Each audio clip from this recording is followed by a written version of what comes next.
Dober dan in lepo pozdravljeni na današnjem webinarju o neplodnosti. Veseli smo, da ste z nami pri temi, ki je za mnoge pare in posameznike zelo osebna, občutljiva in pogosto tudi čustveno zahtevna. Neplodnost ni samo medicinsko vprašanje. Je tudi vprašanje upanja, pričakovanj, odnosov, stisk, odločitev in poti, ki so za vsakogar nekoliko drugačne. Zato je pomembno, da o njej govorimo odprto, strokovno in brez predsodkov. V uredništvu revij Viva in Medicina danes smo s pomočjo strokovnjakov pripravili tudi e-knjigo o neplodnosti, v kateri smo na enem mestu zbrali vse pomembne informacije. Najdete jo na našem spletnem naslovu www.viva.si, kjer si jo lahko brezplačno naložite na svoje naprave. Danes pa bomo poskušali odgovoriti na nekaj najpogostejših vprašanj. Kdaj govorimo o neplodnosti, kdaj je smiselno poiskati pomoč, kateri so najpogostejši vzroki, kakšne možnosti zdravljenja poznamo, kako uspešno je in podobno. Z nami je priznana strokovnjakinja za neplodnost, docentka doktorica Vida Gavrič Lovrec, doktorica medicine, specialistka ginekologije in porodništva ter predstojnica oddelka za reproduktivno medicino in ginekološko endokrinologijo na UKC Maribor. Gospa Gavrič Lovrec nam bo pomagala bolje razumeti, kaj lahko sodobna medicina danes ponudi parom in posameznikom na poti do starševstva. Vabim vas, da prisluhnete njenemu predavanju, morebitna vprašanja pa lahko zastavite v klepetu. Nanje bomo odgovorili ob koncu webinarja. Seveda vas prosim, da se izogibate navedbi imen zdravil, zaradi zakonodaje namreč na taka vprašanja ne moremo odgovarjati, bomo pa odgovorili tudi na tista, ki so prišla po elektronski pošti. A preden predam besedo današnji predavateljici, imam še nekaj tehničnih informacij. Webinar, kot ste najbrž opazili, snemamo. Posnetek boste v nekaj dneh prejeli na elektronski naslov, ki ste ga navedli ob prijavi. Dostopen bo tudi na naši spletni strani ter na YouTube kanalu revije Viva. Webinar je tudi pri Zbornici Zvezi Slovenije v postopku pridobivanja licenčnih točk. Ko bo sklep potrjen, vam bodo točke pripisali v 60 dneh. Tako, zdaj pa, kot ste verjetno opazili, v ozadju je že pripravljena prezentacija gospe Vide Gavrič Lovrec, zato ji predajam besedo in vas vabim k poslušanju. Gospa Vida, dobrodošli, izvolite. Dober dan. Dovolite mi, da vas vse prav lepo pozdravim in da se vam zahvalim, da ste si vzeli čas v tem sončnem popoldnevu, da se malo družimo. Naslov predavanja je viden že na prvem diapozitivu. Najprej pa bi želela povedati, če bom prišla do drugega, povedati, kaj je to plodnost, ki je v bistvu bolj pogosta kot neplodnost. Plodnost je definirana kot sposobnost produkcije potomcev skozi reproduktivne procese, se pravi skozi normalno spolno aktivnost, do katere pride s spolno zrelostjo. Zato so potrebne določene biološke značilnosti.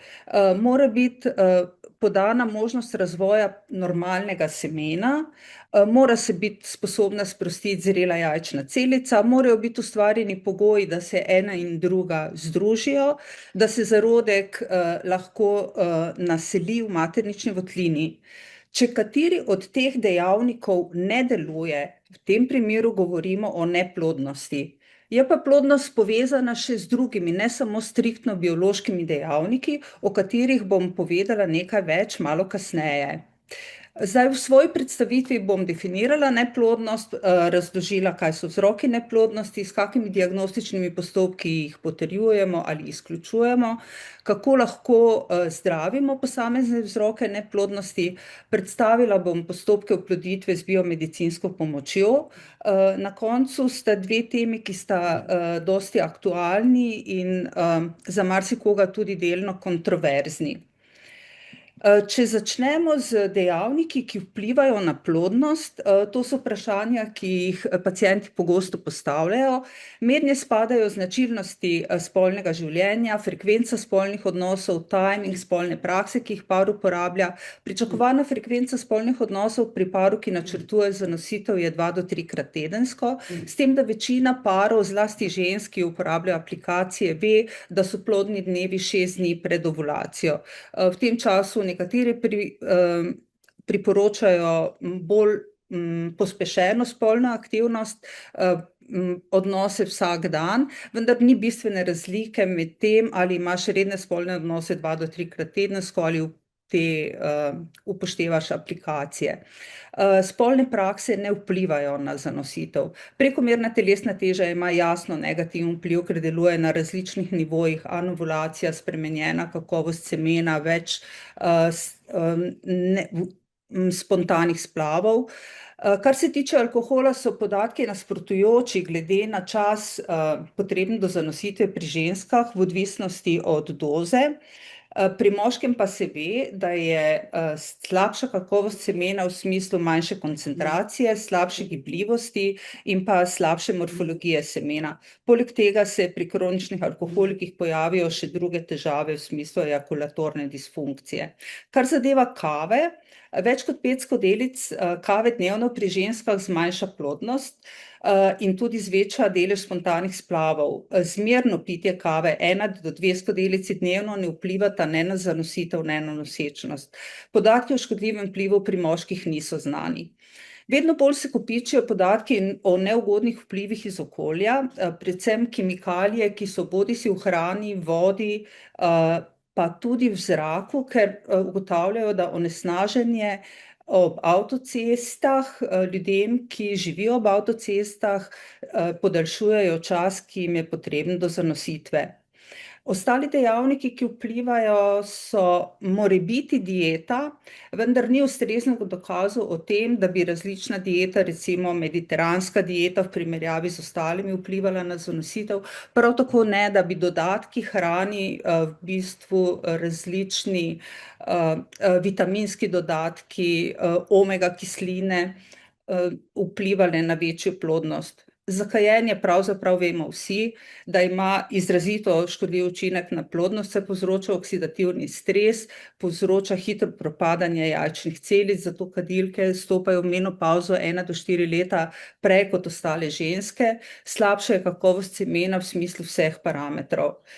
In potem dejavnik, ki pa odločno in verjetno najbolj vpliva na plodnost, je odlaganje nosečnosti na kasnejše življenjsko obdobje, o katerem bom nedvomno povedala še več kasneje. In če zdaj pridemo do neplodnosti, po definiciji Svetovne zdravstvene organizacije je neplodnost bolezen moškega ali ženskega reproduktivnega sistema, ki je opredeljena z nesposobnostjo zanositve po 12 ali več mesecih rednih, nezaščitenih spolnih odnosov. Zdaj, kako pogosta je neplodnost? Na splošno se govori, da je neplodnih 10 do 15% parov v rodni dobi, vendar je tudi ta pogostnost odvisna od starosti. V starosti do 35. leta naj bi bil neploden eden od 7 parov, v starosti po 40. letu pa že eden od 4 parov. Še vedno je nekako percepcija, ko se govori o neplodnosti, da je ženska tista, ki ne more zanositi in da je teža v bistvu tega problema na ženski, čeprav vidimo iz slike zraven, da so vzroki za neplodnost približno enako razdeljeni med moške in med ženske. Zdaj, čas, ki je potreben za zanositev, je tudi odvisen od starosti ženske. Vidimo, da večina parov zanosi znotraj prvih 6 mesecev, več kot polovica znotraj 1 leta, 80% parov, znotraj 2 let 90% parov. Verjetnost zanositve v enem ciklusu je odvisna od starosti pacientke. Optimalno obdobje za zanositev pri ženski je med 20 in 25 letom. Takrat je verjetnost, da bo zanosila v enem ciklusu 25%. Do 30. leta se že zmanjša na 20%, do 35. leta na 15%. Vidimo pa, da je po 40. letu fekundabilnost oziroma sposobnost zanositve v enem ciklusu že močno zmanjšana. Zakaj se tako močno zmanjšuje? Zdaj ni priložnost, da bi šla prav v fiziologijo razvoja jajčnih celic. Vemo, da se ženska rodi s približno milijon jajčnimi celicami in da se to število stalno zmanjšuje. Dokončno jih dozori samo okoli 400. Na tem zgornja črta prikazuje, kako se skozi življenje zmanjšuje število jajčnih celic, druga črtkana črta pa prikazuje, kako se povečuje število jajčnih celic slabe kakovosti. Optimalno obdobje fertilnosti smo rekli, da je nekje med 20. in 30. letom, na kar sledi upad. Približno 10 let pred menopavzo pa je v bistvu se začenja obdobje fiziološke sterilnosti. Kaj pomeni slabša kakovost jajčnih celic? To je pomembno vedeti. Slabša kakovost jajčnih celic se kaže v tem, da so te celice kromosomsko nepravilne, česar po njihovem izgledu ne moremo ugotoviti. Njihovo dokončno dozorevanje se zgodi v zadnjih dneh menstruacijskega ciklusa pred ovulacijo in je posledica dejstva, da so dolga leta, torej kolikor je ženska stara, stale v mirujočem stanju. In ti mehanizmi, ki prispevajo k dokončnemu dozrevanju jajčne celice, so tudi oslabljeni. Tej nepravilnemu številu kromosomov v jajčnih celicah pravimo aneuploidija. Aneuploidne jajčne celice so sposobne oploditve, lahko nastane zarodek, ki se vgnezdi, vendar se ponavadi neha razvijati ali pa se splavi, v nekaterih primerih pa se tudi lahko rodi, to so ti kongenitalni sindromi, kot je na primer Downov sindrom. Aneuploidije sicer najdemo tudi v drugih celicah, tudi v semenčicah, vendar nikjer niso tako pogoste kot v jajčnih celicah. In vidimo, da je v starosti ženske 35 let in več, že več kot 50% jajčnih celic kromosomsko nepravilnih. To je vzrok za manjšo plodnost pri ženskah.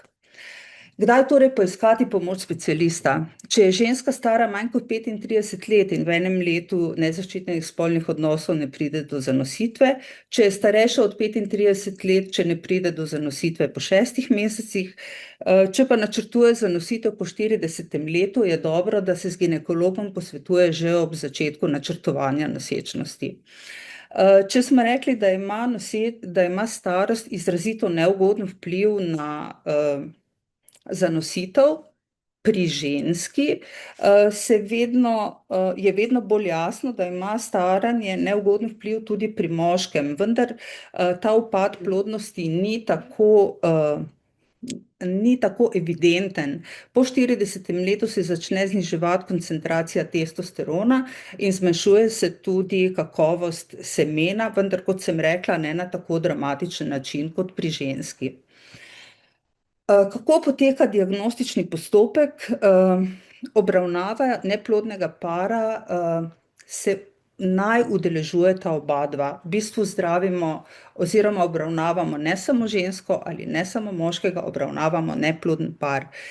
Cilj obravnave je prepoznati vzrok za neplodnost para in zdraviti vzrok, torej je cilj vzročno zdravljenje.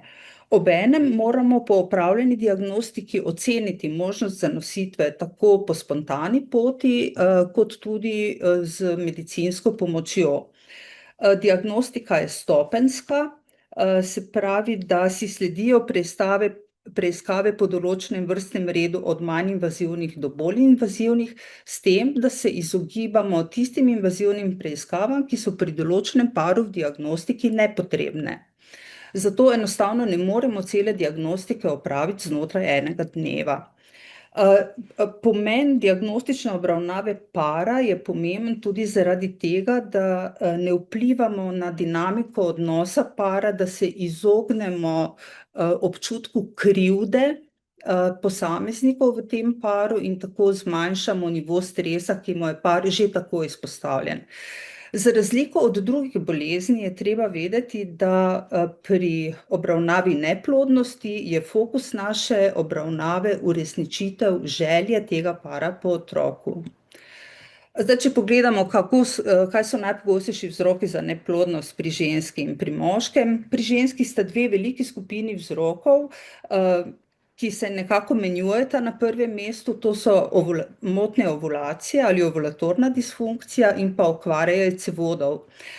Zelo visoko je po pogostnosti tudi endometrioza, ki vpliva na neplodnost na najrazličnejše načine, ki jih bom omenila kasneje. Približno 10% vzroka za neplodnost pri ženski ne najdemo.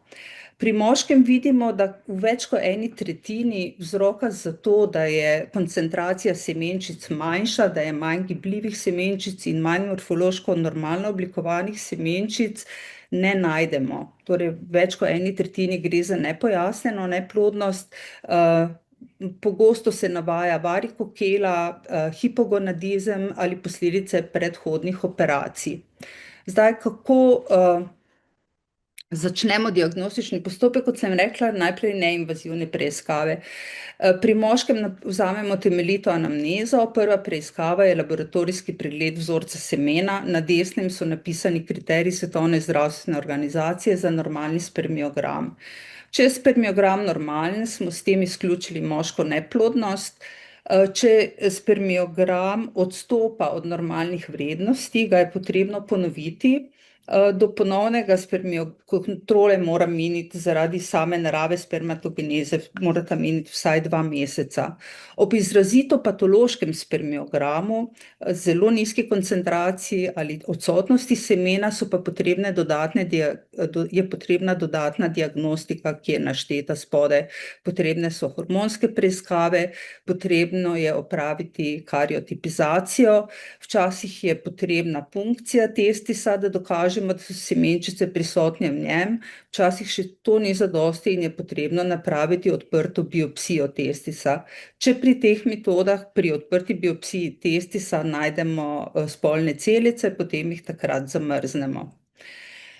Preiskave pri ženski so usmerjene v 2 področji, torej moramo dokazati ali postaviti dokazati ovulacijo ali postaviti sum na odsotnost ovulacije in zanima nas tu podatki, ki bi kazali na možnost za to, da gre za okvaro jajcevodov. Torej, vzamemo natančno anamnezo pacientke, ki se nanaša na vse njene prebolele bolezni, predvsem pa reproduktivno anamnezo, se pravi morebitne predhodne nosečnosti pa značilnosti menstruacijskega ciklusa. Ovulatornost ciklusa ugotavljamo z določanjem progesterona v lutealni fazi ciklusa, s hormonskimi preiskavami ocenjujemo ovarijsko rezervo, se pravi, ali je korelacija med dejansko starostjo ženske in biološko starostjo njenega jajčnika. Preverimo delovanje ščitnice. Potrebno je vedeti, da za pridobitev vseh teh informacij pri ženski se diagnostika razširi čez cel mesec, ker so preiskave vezane na določeno fazo ciklusa. Prva dejanska preiskava, ki jo napravimo, je transvaginalna ultrazvočna preiskava, ki jo napravimo v obdobju pred ovulacijo. Takrat namreč z eno preiskavo dobimo največ informacij. Ultrazvok, transvaginalna ultrazvočna preiskava, kjer uporabljamo sonde z visoko resolucijo, nam daje zelo koristne informacije tako o strukturi kot o funkciji.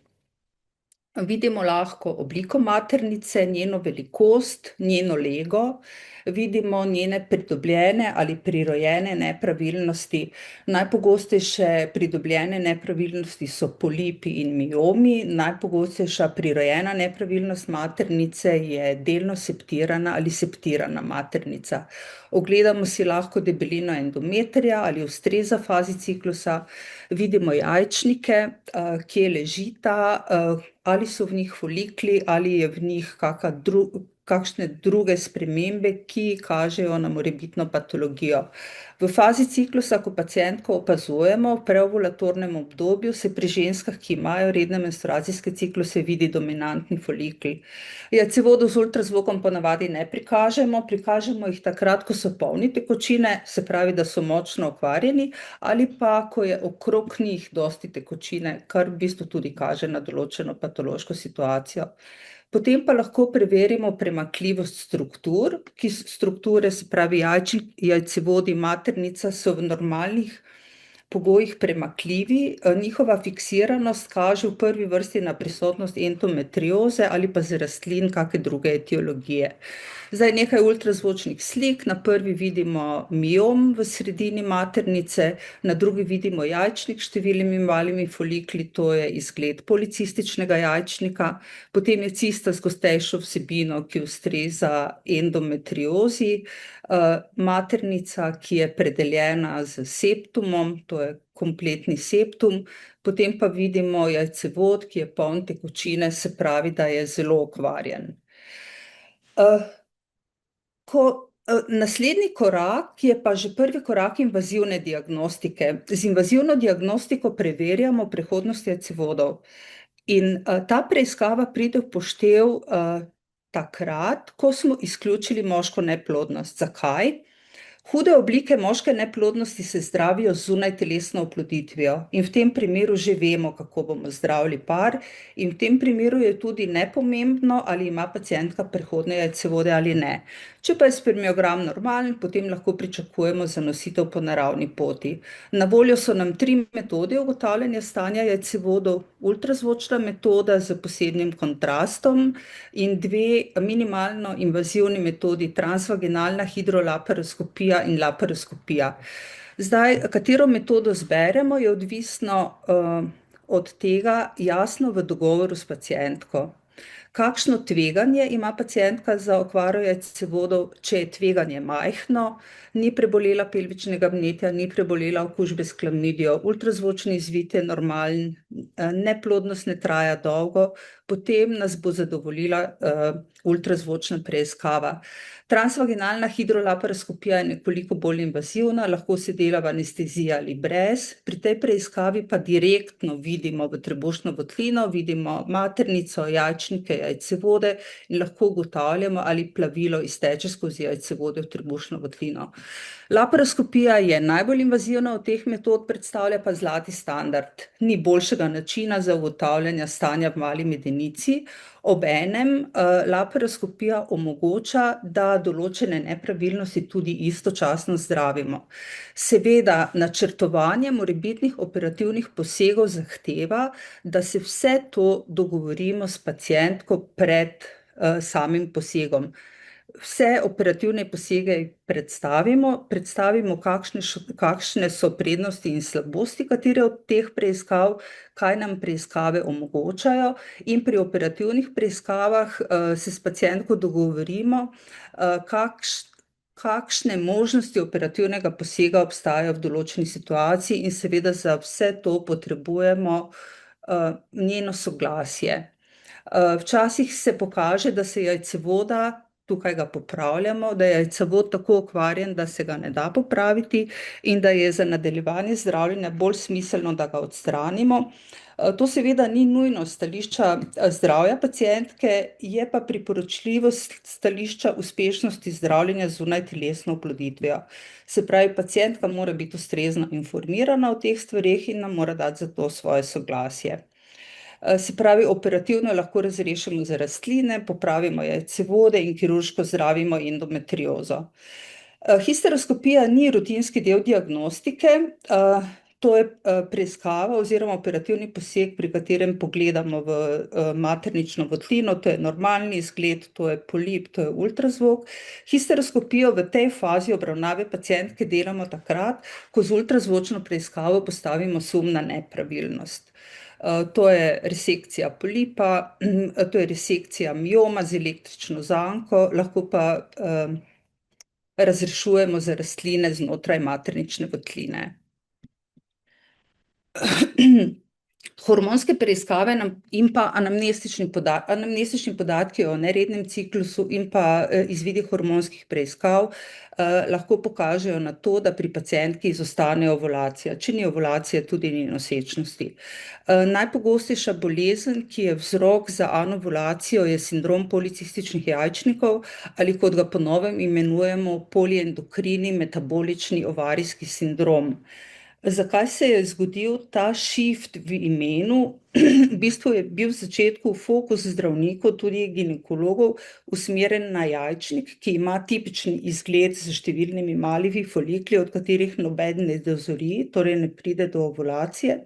V bistvu pa ima pacientka s tem sindromom številne druge metabolne motnje, nagnjenje k diabetesu, se pravi motenje izločanja inzulina, pogost diabetes mellitus tip 2, hiperlipidemija, večje tveganje za srčno-žilne zaplete, večje tveganje za karcinom endometrija, za psihične motnje, nespečnost, tako da je ovarijska disfunkcija samo eden od teh težav, ki jih pacientka ima. Če jo obravnavamo zaradi neplodnosti in ima prekomerno telesno težo, je treba torej optimizirati njen življenjski slog, poskrbeti za redukcijo telesne teže. Za indukcijo ovulacije se uporabljajo je terapija izbora aromatazni inhibitor, letrozol, lahko se uporablja tudi klomifen citrat. Če je to zdravljenje neuspešno, se lahko uporabljajo gonadotropini, in če je še to zdravljenje neuspešno, je končni odgovor na neuspešno zdravljenje zunajtelesna oploditev. Razen hiperprolaktinemije so ostali vzroki za anovulacijo bolj redki. O endometriozi danes pacientke so v bistvu že dosti bolj prosvetljene. Včasih je veljalo, da do postavitve diagnoze mine 7 let. Danes, ko se ve, da se endometrioza lahko uspešno diagnosticira z ultrazvokom, se je ta čas skrajšal. Endometrioza je posebej v populaciji, o kateri danes govorimo, to je populacija neplodnih žensk, ki je pogosta, najdejo jo pri 20 do 50% neplodnih žensk. Zakaj? Zato, ker pri njih delamo več invazivnih preiskav, tudi delamo več laparoskopij, ki so bile včasih pogoj za to, da si lahko postavil diagnozo. Kdaj lahko pomislimo, da ima pacientka endometriozo? Najbolj pogosta simptoma so boleče menstruacije in bolečine pri spolnih odnosih. Vse ostale se lahko pojavijo, pa so bolj redke. Možno pa je tudi, da ima pacientka napredovalo endometriozo, pa nima nobenih subjektivnih težav. Da obstaja povezava med endometriozo in neplodnostjo, se ve, vendar ni točno jasno, kateri mehanizmi so na delu. Kot sem povedala, je bolečina eden od prvih simptomov in bolečina pri spolnih odnosih lahko pripelje do tega, da pacientka zavrača spolne odnose, se pravi, ne more zanositi zaradi tega. Drugo je, v bistvu endometrioza je kronična vnetna bolezen, ki povzroča nastanek zalastlin, fibroze, spremenijo se anatomske razmere, onemogoča se sprostitev jajčne celice, onemogoča se, da bi jajcevod lahko zajel jajčno celico, otežen je transport zarodka. Endometriomi v jajčnikih vplivajo na rezervo jajčnika. Ne ve se točno, po kakem mehanizmu, zaradi toksičnega učinka ali pa zaradi mehaničnega učinka, ki ga imajo zaradi same prisotnosti. Dolgo se je verjelo, da so jajčne celice pacientk, ki imajo endometriozo, slabše kakovosti kot tiste, ki jo nimajo. Sodobne raziskave so to trditev ovrgle. Tudi kakovost zarodkov naj ne bi bila slabša po podatkih pridobljenih pri zunajtelesni oploditvi. Endometrioza v trebušni votlini pa lahko vpliva zaradi vnetnih parametrov, ki so v tekočini v trebušni votlini, na transport semenčic, pa tudi na funkcijo in motiliteto semenčic. Bolj vprašljivo je, koliko endometrioza vpliva na receptivnost endometrija oziroma na to, da je endometrij sposoben sprejeti oplojeno jajčno celico, ker po sodobnih raziskavah naj bi bila motena receptivnost zelo majhna, zelo redek pojav, vendar je ne moremo popolnoma zavreči. Kar zadeva zdravljenje endometrioze oziroma neplodnosti, povezane z endometriozo, sta nam pravzaprav na voljo dve možnosti. Eno je kirurško zdravljenje, ki je uspešno pri blagih oblikah endometrioze, pri peritonealni endometriozi, deloma še pri endometriozi jajčnika. Zdravljenje globoke pelvične endometrioze ne poveča možnosti zanositve, tako da potem ostane edina možnost zunajtelesna oploditev. Če smo končali diagnostični postopek pri moškem in pri ženski, izključili tuboperitonealno neplodnost, potrdili, da ima pacientka ovulatorne cikluse in ugotovili, da ima partner normozooospermijo, govorimo o nepojasnjeni ali idiopatski neplodnosti. Redki so pari, ki pridejo samo po to informacijo in rečejo, okej, midva bova pa zdaj še zdravljenje malo počakala. Ali ima čakanje smisla? Če je pacientka mlada, mlajša od 30 let, v času, ko smo postavili diagnozo in neplodnost traja 1 do 2 leti, bo v naslednjih 2 letih zanosilo 80% parov. Če pa neplodnost traja daljši čas, je tudi delež zanositev krajši.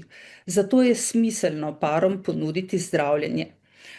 Prva oblika zdravljenja, ki ga ponudimo pri parih, ki so mlajši od 35 let in gre za nepojasnjeno neplodnost, je intrauterina inseminacija. Intrauterina inseminacijo ponujamo parom z nepojasnjeno neplodnostjo, tistim, pri katerih je problem anovulacija, pa ni prišlo do zanositve po indukciji ovulacije, pri blagih oblikah moške neplodnosti in blagih oblikah endometrioze. Pri pacientkah spodbujamo rast foliklov z blago stimulacijo, ker ne želimo, da se razvijajo 3 ali več folikli.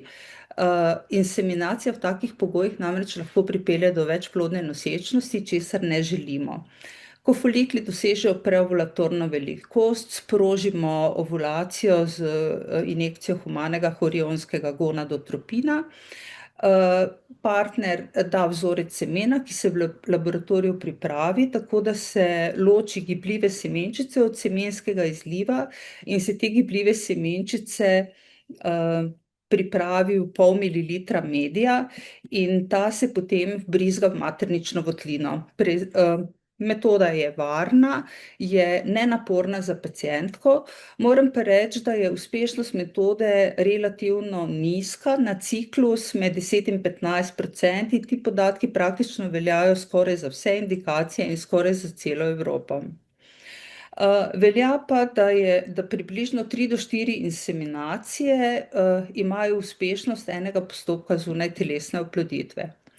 Zdaj, te slike so vam verjetno znane, vsaj nekatere od njih. Rojstvo Louise Brown je v bistvu spremenilo reproduktivno medicino. Rodila se je leta 1978. Kmalu zatem se je znanje preneslo, je ta val plusnil tudi v naše kraje, najprej v Zagreb, potem v Ljubljano in nazadnje še v Maribor. Gre za postopke zunajtelesne oploditve. Prvi postopki zunajtelesne oploditve so bili namenjeni ženskam, ki so imele okvarjene jajcevode ali jih pa sploh niso imele.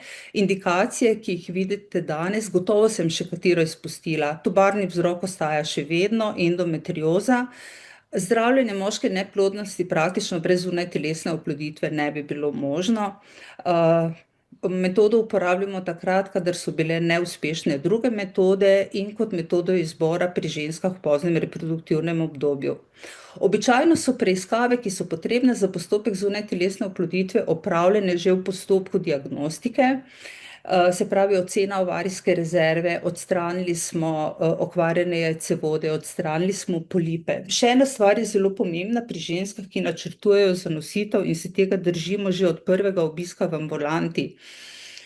Ženske namreč lahko obolevajo za določenimi kroničnimi boleznimi, zaradi katerih dobivajo kronično terapijo. Ker načrtujemo nosečnost, je zelo potrebno vedeti in dogovoriti z njenim zdravnikom, ki jo vodi zaradi določene bolezni, ali pacientka lahko zanosi, kako bo terapija naša vplivala na njeno zdravje, ali kako bo terapija, ki jo dobiva, vplivala na nosečnost, se pravi, da se moramo dogovoriti na en način o njeni terapiji. Kar je posebej potrebno za postopek, po evropski direktivi mora imeti par opraviti testiranje za spolno prenosljive bolezni, zdravljenje mora odobriti strokovno posvetovalno telo, par mora dobiti vse informacije o vseh podrobnostih vezanih na postopek, o morebitne zaplete, kaj pričakovati, kakšni so morebitni rezultati, in jasno podpiše privolitveno izjavo za zdravljenje. Najpomembnejši napovedni dejavnik za uspešno zdravljenje z zunajtelesno oploditvijo je starost pacientke, kot sem danes že enkrat omenila. Med dejavniki, s katerimi lahko napovemo odziv jajčnka na stimulacijo, pa sta število antralnih foliklov, občutljiv pokazatelj, ki vidite, da se z vsakim petletjem signifikantno znižuje, in drug pokazatelj je anti-Millerjev hormon, ki prav tako pada. Ko se zdravnik odloča o tem, kakšen odmerek zdravila bo uporabil za spodbujanje razvoja foliklov, uporabi te parametre, se pravi pokazatelje ovarijske rezerve, indeks telesne mase, starost pacientke, zelo koristni pa so tudi podatki o predhodnih stimulacijah, če jih je imela. Antralni folikli so folikli, ki se pojavijo ob koncu predhodnega ciklusa oziroma v začetku tega ciklusa, imajo velikost 2 do 5 milimetrov in se ve, da so v tej fazi razvoja, ko na njih lahko delujemo z zdravili. To je smisel stimulacije. Zdaj, v stimulacijskih protokolih uporabljamo dva, kratkega in dolgega, v podrobnosti se ne bom spuščala. Dejstvo je, da praviloma uporabljamo 2 zdravili. Vsa zdravila, ki jih uporabljamo, vsebujejo folitropin ali FSH, folikel stimulirajoči hormon, smo mu rekli včasih, ta pove vse. Drugo zdravilo, ki ga uporabljamo, je analog gonadoliberina.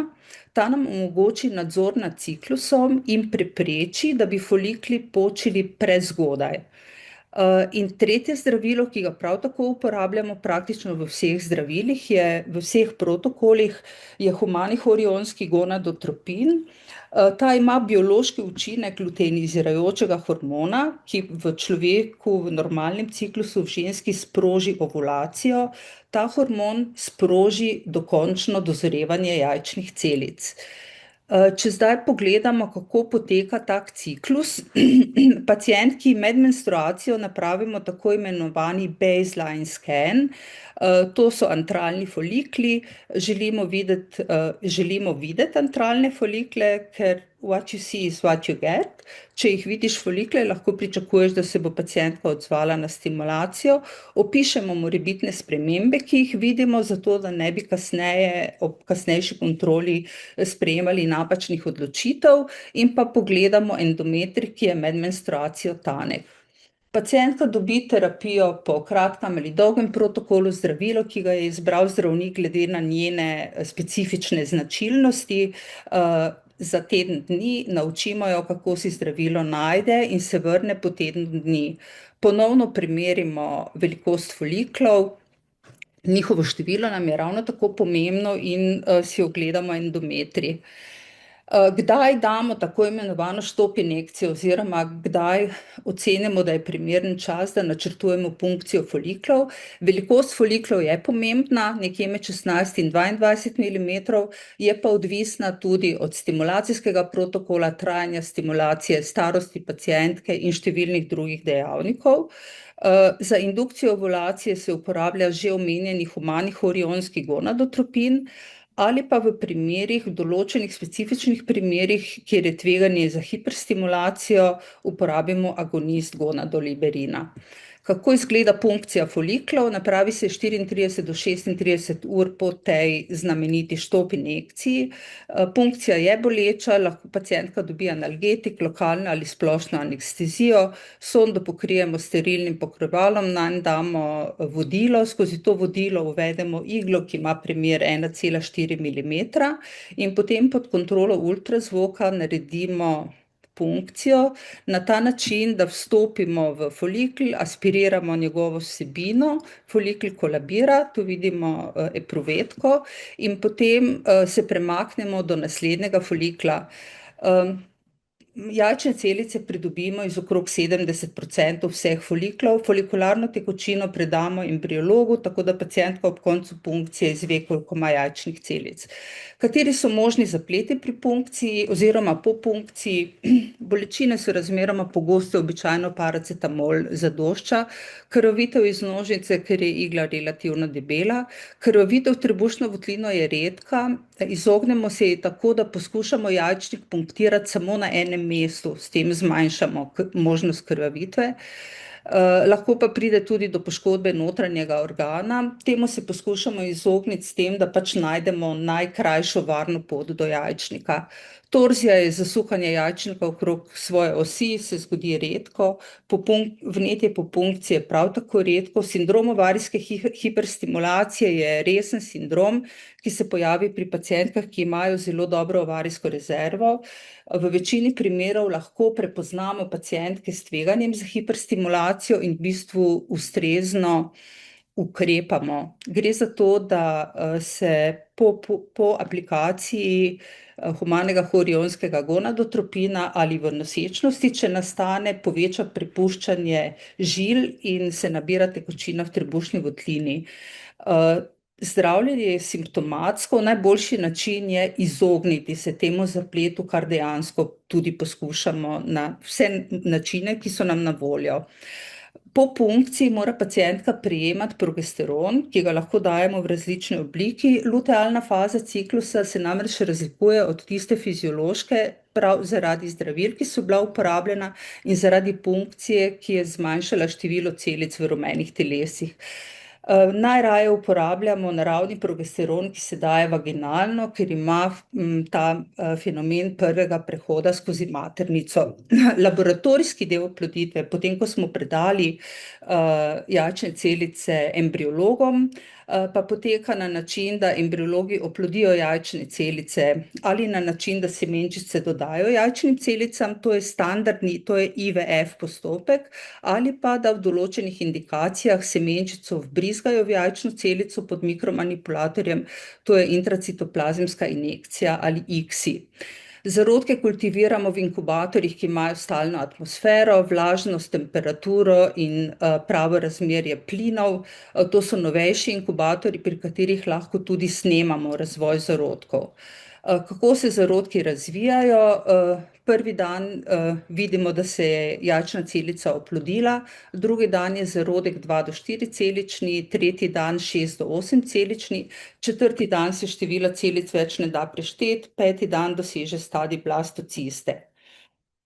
Prenos zarodka delamo tretji ali peti dan, odločitev je individualna in v dogovori z pacientom oziroma s parom. Vedno, ko odločamo o usodi zarodkov, morata biti oba dva.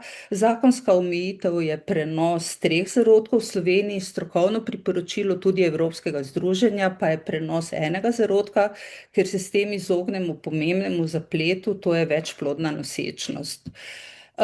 Če ima par več zarodkov, kot jih želi, oziroma jih lahko prenesemo, lahko zarodke zamrznemo. To je v bistvu dokazana, je učinkovitost in varnost pri zdravljenju neplodnosti, omogoča pa tudi, da zamrznemo zarodke pri paru, kjer pacientki grozi izguba reproduktivne sposobnosti zaradi bolezni ali zdravljenja, recimo kemoterapije. Če nima partnerja, lahko zamrznemo jajčne celice. Tudi sicer je zamrzovanje jajčnih celic za žensko pomembno, ker ohrani njeno reproduktivno avtonomijo. Pa tudi v postopkih, kjer je potrebna predimplantacijska genetska diagnostika, je zamrzovanje zarodkov potrebno.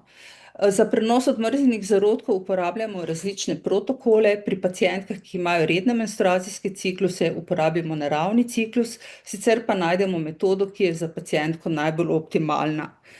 Kakšna je uspešnost zdravljenja s postopki oploditve z biomedicinsko pomočjo? Evropski, se pravi EIM, to je Evropski monitor, ki zbira podatke iz evropskih centrov. Objavljeni podatki so za leto 2022. Delež zanositev na prenos zarodka je bil 34% za IVF in 32% za ICSI. Delež porodov je seveda nekoliko nižji zaradi spontanih splavov.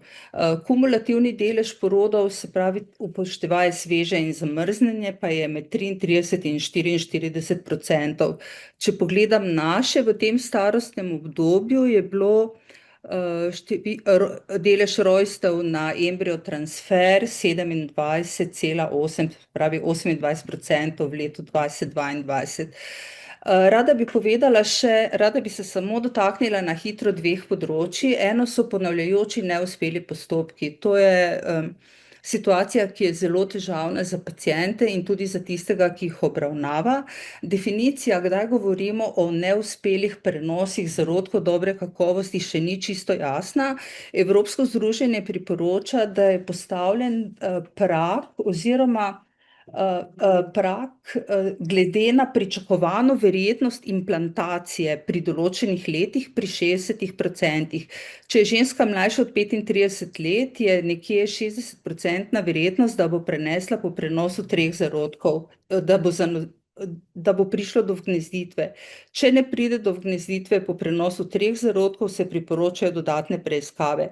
Če je ženska starejša, potem se dodatne preiskave vključi po prenosu večjega števila zarodkov.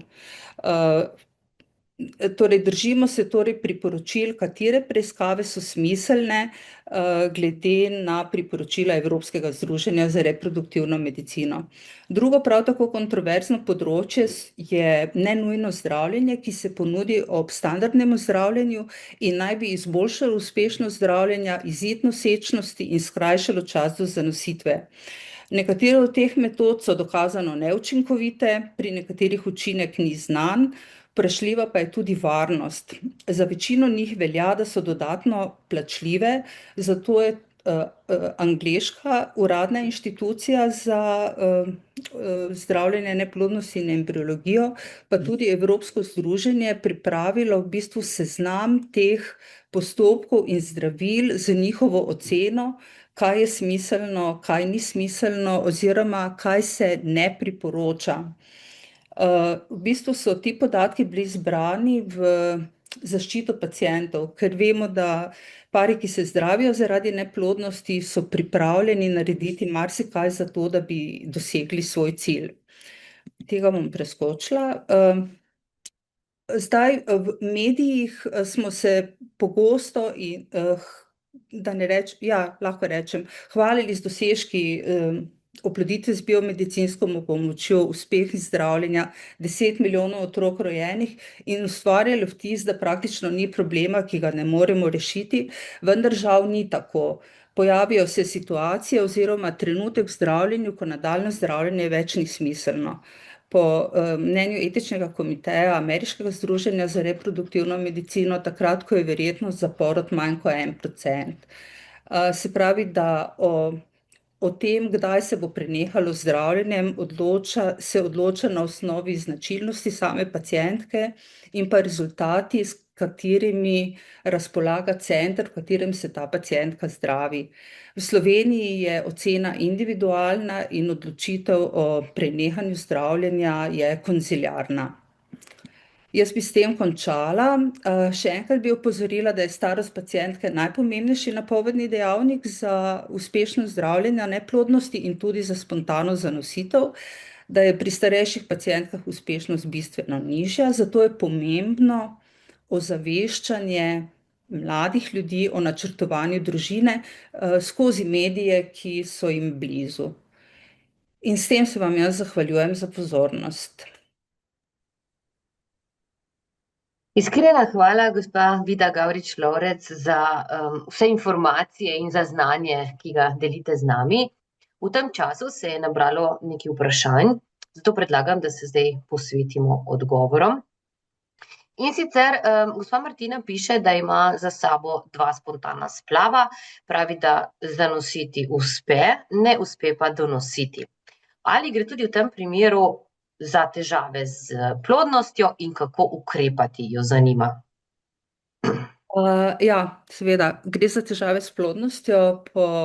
Zopet se držimo priporočil Evropskega združenja za humano reprodukcijo in embriologijo, ki so pred ne tako daleč nazaj izdali smernice za obravnavo parov s ponavljajočimi spontanimi splavi.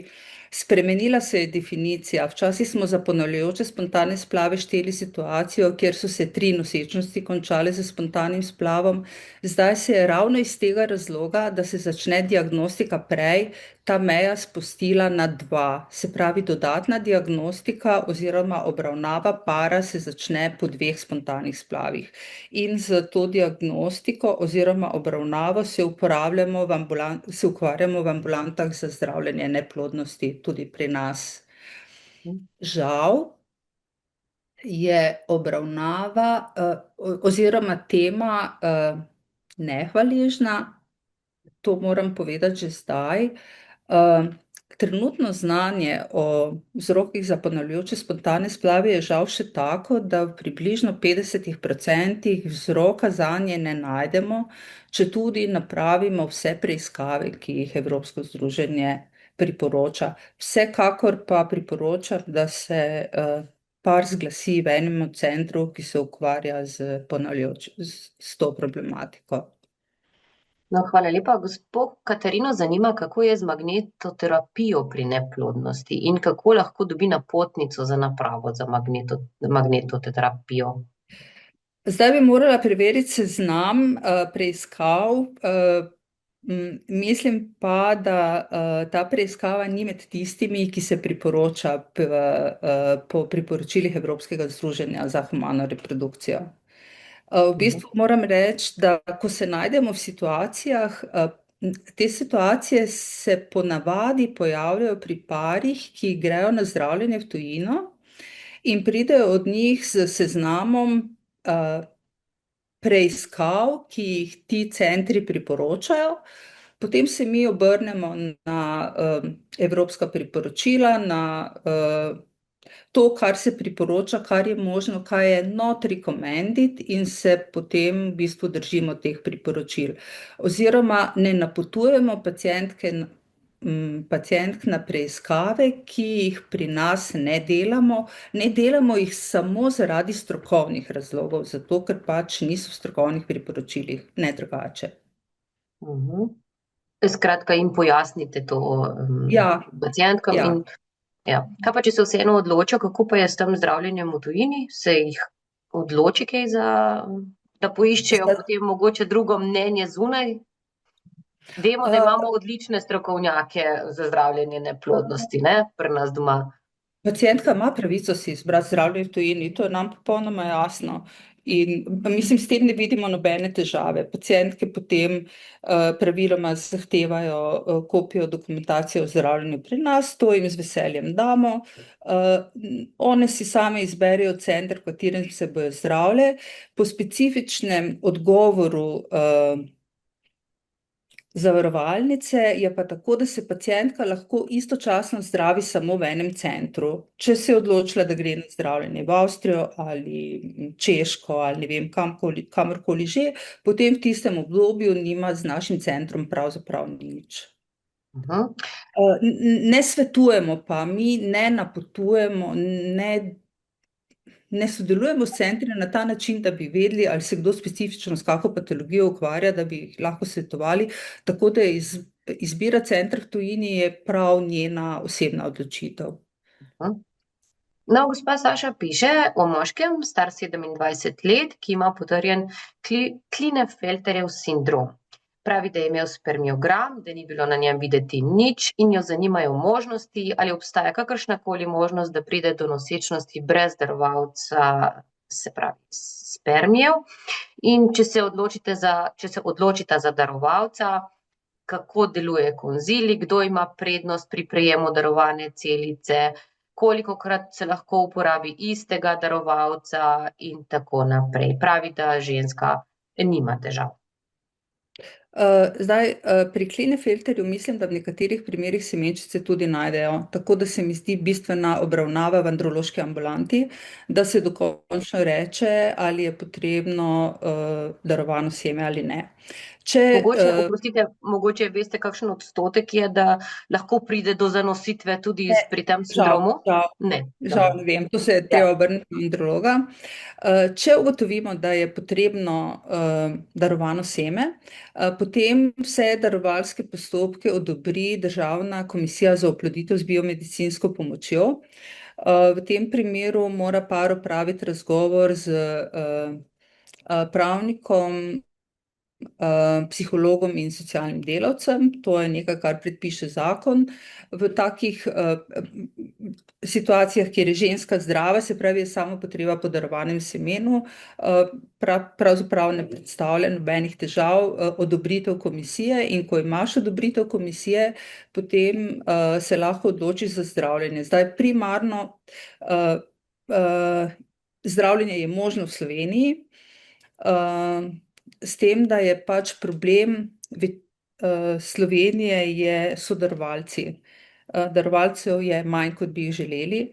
zato se pari odločajo za zdravljenje v tujini zaradi čakalne dobe. Preden bi se odločili za zdravljenje v tujini, pa jim priporočam, da se pozanimajo za vse centre, ker zavarovalnica včasih potem, ko želijo povračilo stroškov, želi vedeti, kakšna je bila čakalna doba, ne. Tako da recimo v Mariboru stalno poročamo o dolgi čakalni dobi za postopke z darovanim semenom okrog 2 leti. Mislim, da je v Ljubljani čakalna doba krajša.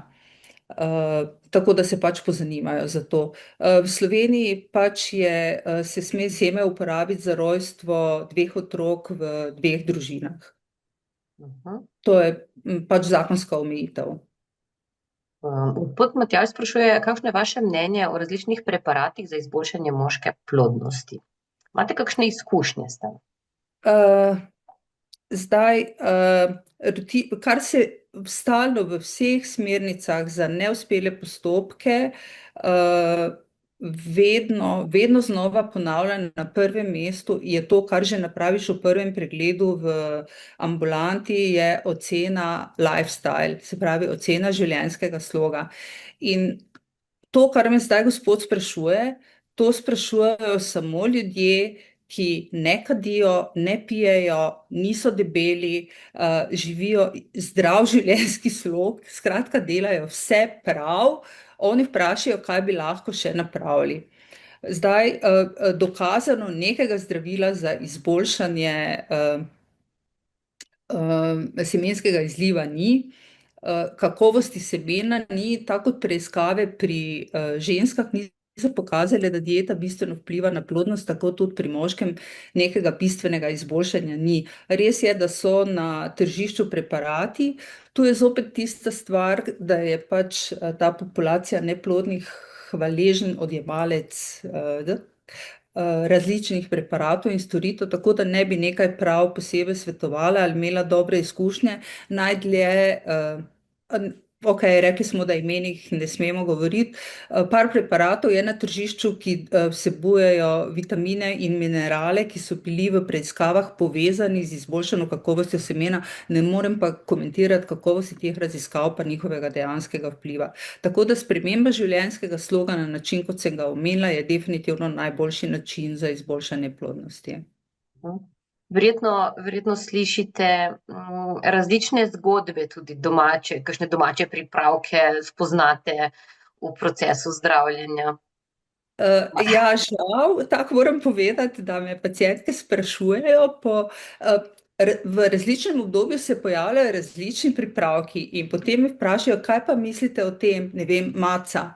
Kaj je to? Mislim, ne vem, tega ni v naši strokovni literaturi, teh prehranskih nekih dodatkov v bistvu niso omenjeni, zato si tudi ne drznem komentirati o njih. No, gospa, V bistvu niso nikoli bile, za naše zdravila so napravljene raziskave, so napravljene indikacije, kontraindikacije, zapleti, za neke prehranske dodatke tega nikoli ni. Posvetujte se z zdravnikom ali farmacevtom, mislim, pač. Mogoče na tem mestu omenimo ravno to razliko, ne, da so zdravila podvržena zelo strogim pogojem in zelo strogi zakonodaji, medtem ko prehranski dodatki ureja isti zakon kot hrano, tako da je precej več svobode na tem področju in precej manj raziskav o dejanski učinkovitosti, ne. Tako da ja. Absolutno se strinjam, ja. Potem napravijo tako, da se zavarujejo, priporočajo uživanje 6 mesecev, recimo, ne. To je še največ, kar dobiš od omejitve. Naprimer, tako da vse to je treba po pameti pa res v dogovoru in v pogovoru s strokovnjaki. No, gospa Saša še sprašuje, navezuje se na Klinefelterjev sindrom. Ali veste kaj o tese ali mikrotese? V bistvu gre za operativno različno metodo, pri kateri se pri eni se uporablja povečava, pri drugi ne. Obe sta metodi, ki se na naši kliniki delata, in če so potencialni kandidati, se pravi, da menijo, da bi lahko profitirali od te metode, potem absolutno priporočam, da se naročijo v našo androloško ambulanto, kjer bodo dobili vse te informacije. Mikrotesa je časovno bolj zahtevna metoda, večji del testisa se odpre, neposredno se išče med samo preiskavo, se išče semenčice. Mhm. To je v bistvu relativno nova preiskava, vsaj v našem prostoru, metoda za pridobivanje semenčic. Mhm. No, gospod Karmen zanima, v katerih primerih se odločite vendarle za prenos več kot enega zarodka? Ali sploh se kdaj? V bistvu Včasih je bilo se to bolj ne, pogosto, a se ne? ne odločimo mi, ne? Ja? Odloči se par. Zdaj tako je. Po slovenskem zakonu ne smeš prenesti več kot 3 zarodkov, to je zakon, pač je čisto enostavno. Dogovor z zavarovalnico je bil, ko smo prešli na kultivacijo do stadija blastociste in smo še vedno prenašali 2 zarodka in se je drastično povečalo število dvojčkov, smo prevzeli tako imenovani belgijski model, kjer smo šli na prenos enega zarodka, zato pa so pacientke dobile 2 dodatna ciklusa. To je bil prehod z 4 na 6 ciklusov. In velja, da pri pacientkah, ki so mlajše od 35 let in imajo vsaj en zarodek dobre kakovosti, kako dobre kakovosti to oceni embriolog, lahko prenesemo samo en zarodek. Tega se držimo. Če pa pacientka po prenosu 2 optimalnih zarodkov ni noseča, potem ima pravico sama odločati, ali bo imela prenos enega ali 2 zarodkov. 3 praktično ne delamo nikoli, čeprav to smo že delali. In zdaj, če mi par reče, da želi prenos 2 zarodkov, se lahko sklicujem, lahko je v bistvu priporočilo Evropskega združenja za celo stranjo. V bistvu glavni problem je večplodna nosečnost, posledični prezgodnji porod, posledične doživljenjske posledice otrok, ki so bili prezgodaj rojeni. To je glavni razlog. Se pravi, če par, ki ima za sabo že več postopkov, želi prenos 2 zarodkov, potem je to, kar kot zdravnica iščem kontraindikacijo za prenos 2 zarodkov. Če mi pacientka reče, da je prezgodaj rodila, bom rekla, gledajte, nima smisla, nevarnost prezgodnjega poroda je ne tega delati. Če je imela večjo operacijo na maternici, če ima miom, če ne vem, je debela, ima sladkorno bolezen, ima visok tlak, vse te težave so z večplodno nosečnostjo še večje in potem v bistvu odsvetuješ prenos 2 zarodkov. Moram tako reči, da se v bistvu da z ljudmi vse dogovoriti. Oni nič ne zgubijo na verjetnosti zanositve, če jim prenesemo samo en zarodek, ker če ta ni bil pravi, bo pa naslednji, tisti, ki čaka, bo enkrat prišel na vrsto. No, gospa Kim pravi, da je šla čez 2 postopka ICSI, da so ji pri prvem odvzeli 27 jajčnih celic, pri drugem 17, da je obakrat dobivala minimalno dozo zdravila. In kaj naredite v takih primerih? Kako se izogniti tej hiperstimulaciji? Obstaja kakšno drugi način? Kaj je imela prenos zarodkov ali nismo delali prenosa Ni zarodkov? napisala, piše samo, da je šla čez 2 postopka Ja, zdaj, ICSI. pri nas delamo punkcijo v anesteziji in če odvzamemo, v bistvu želiš punktirati vse folikle, ki so nekje večji od 10 milimetrov. Tako da praktično odvzameš to, kar je bilo v jajčniku. Kot sem rekla, oocyte recovery rate je okrog 70%. Pacientko ponavadi stimuliramo z standardno nizko dozo, nizkim odmerkom gonadotropinov v stimulacijskem protokolu, ki ti omogoča, da se izogneš hiperstimulaciji. To je tako imenovani kratki protokol. Redko, če je pacientka zelo drobna, že prvo dozo, ko še nič ne veš o pacientki, kako reagira, znižaš pod 150 enot. Takrat si ponavadi malo razočaran, ker dobiš manj foliklov, ne. Tako da običajno štartaš s 150 enotami, potem pa za indukcijo ovulacije ne uporabiš humanega horionskega gonadotropina, ampak uporabiš drugo zdravilo, ki bistveno zmanjša. Mislim, da smo enkrat videli hiperstimulacijo po uporabi onega drugega zdravila. Dejstvo pa je, da je lutealna faza še bolj disfunkcionalna in ne moreš napraviti prenosa zarodka. Po drugi strani pa veš, da če pacientka, ki si iz jajčnikov dobil 27 jajčnih celic, zanosi, bo zaradi tega nosečnostnega hormona, to je ta isti hormon, humani hormonski gonadotropin, razvila pozno obliko ovarijske hiperstimulacije. Tako da nikakor ne želiš, da pacientka zanosi. Žal moram reči, to so pacientke ponavadi mlade in ponavadi z policističnimi jajčniki, ki se odzivajo na ta način in imamo med njimi take, zdaj lahko v naslednjem ciklusu, če vidiš, da se je to zgodilo, pač štartaš z nižjo dozo, ampak to vse v dogovoru s pacientko. Poveš, zakaj sklepaš, da se je to zgodilo, kaj pričakuješ v naslednjem ciklusu, kaj se lahko zgodi dobrega, kaj se lahko zgodi slabega. Pač pri enih pacientkah je stimulacija relativno enostavna, pri enih pacientkah pa je pač težja stimulacija in potem pač so dragocene izkušnje, ki jih dobiš z predhodne stimulacije.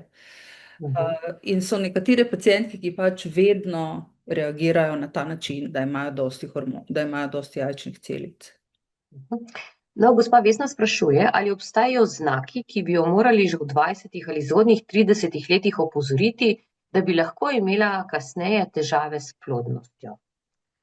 Imamo kakšno tako indikator? En podatek se mi zdi starost, ob kateri je mama šla v meno.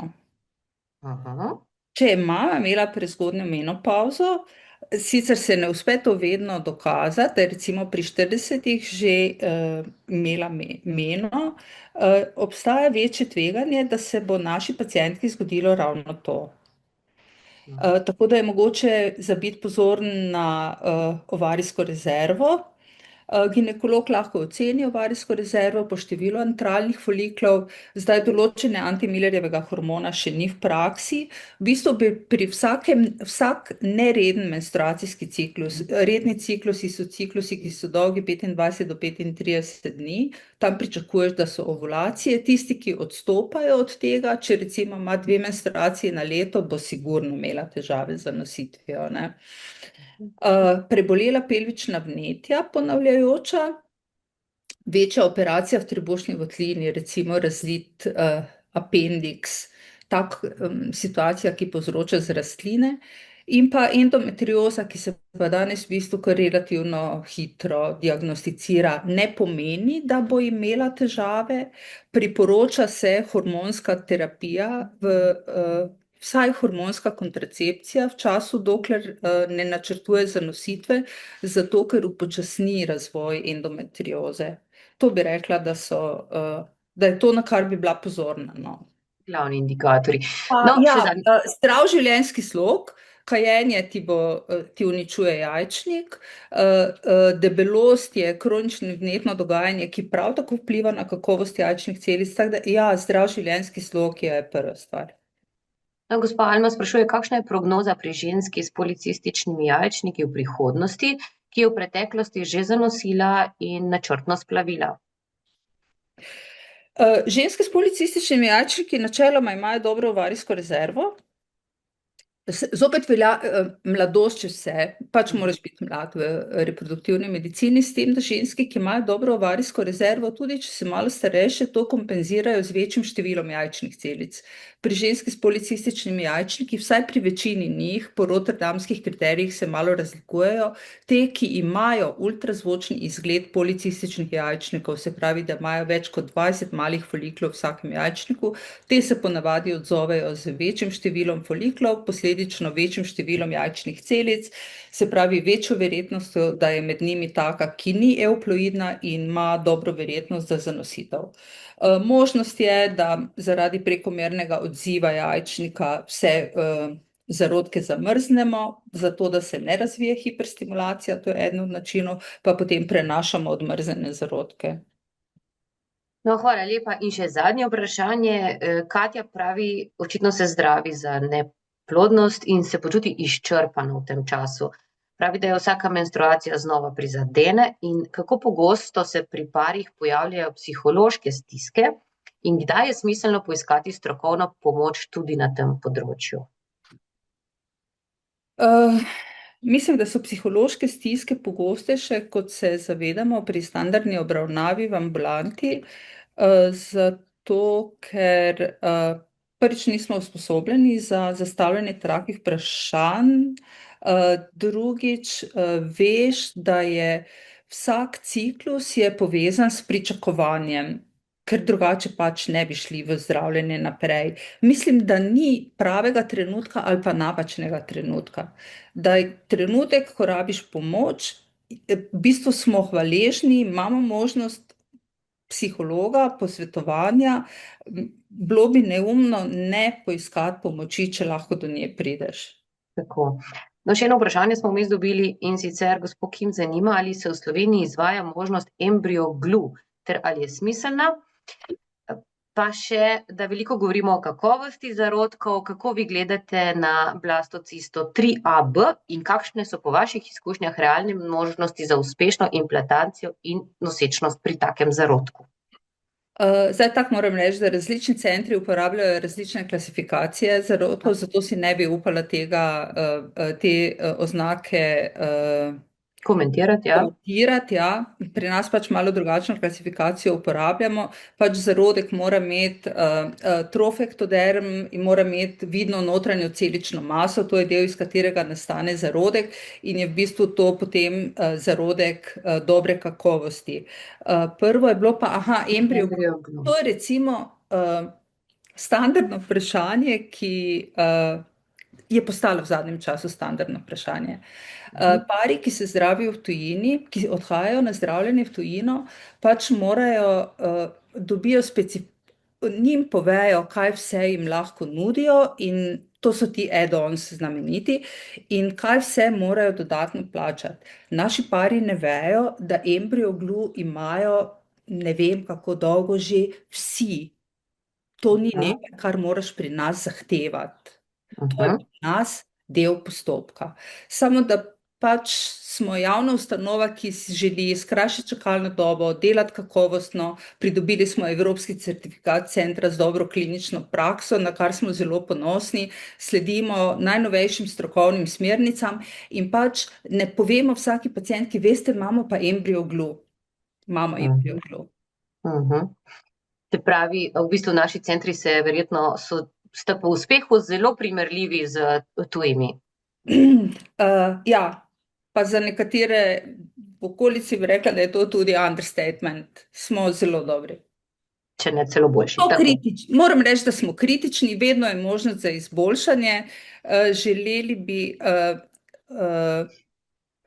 ne vem, tako nekje najti dober kompromis med količino dela, ki ga opravimo, in dostopnostjo da te pacientka dobi v tistem času, ko te rabi. To je v tako velikih centrih bolj težko izvedljivo, kot je recimo v nekih malih centrih, ki delajo 200-300 ciklusov na leto, mi jih delamo 2000, ne. In to, da pridejo, ko vas rabijo, do vas, je izjemnega pomena, ne? One so, zdaj v bistvu imamo center za naročanje, ki je, v bistvu to ni center za naročanje, to je sestra, ki je ustrezno izobražena, da daje odgovore na najbolj pogosta vprašanja, ki bremenijo pacientke. Če čuti, da odgovora na to vprašanje ne more dati, posreduje zdravniku, ki to pacientko sicer vodi, in potem on stopi z njo v stik. No, najlepša hvala za to. Prišli smo do konca današnjega webinarja, drage gledalke, dragi gledalci. Če se vam bo morda porodilo še kakšno vprašanje, nam ga lahko kadarkoli posredujete na spletni naslov info@viva.si. Na naši spletni strani www.viva.si najdete tudi dodatne strokovne informacije. Imamo tudi omogočen dostop do Vivine zdravniške linije, kjer sodelujemo s strokovnjaki različnih specialnosti, z veseljem vam pomagajo. Veliko informacij o neplodnosti je tudi že na začetku omenjeni e-knjigi o neplodnosti, na voljo je brezplačno. Seveda vabljeni tudi k prenosu ostalih elektronskih knjig, k ogledu naših webinarjev, tudi na temo neplodnosti jih imamo že nekaj, in poslušanju podcastov. Posebna zahvala gre danes vam, gospa Vida Gavrič-Lovrec, za vse te nove informacije, za jasne razlage. Seveda hvala tudi podpornikom današnjega srečanja, ki so omogočili, da te pomembne informacije pridejo do čim širšega kroga ljudi. In ne nazadnje, iskrena hvala vam, spoštovane gledalke in gledalci, za vašo pozornost in sodelovanje. Želim vam prijeten preostanek dneva in se vidimo na katerem od prihodnjih webinarjev. Srečno!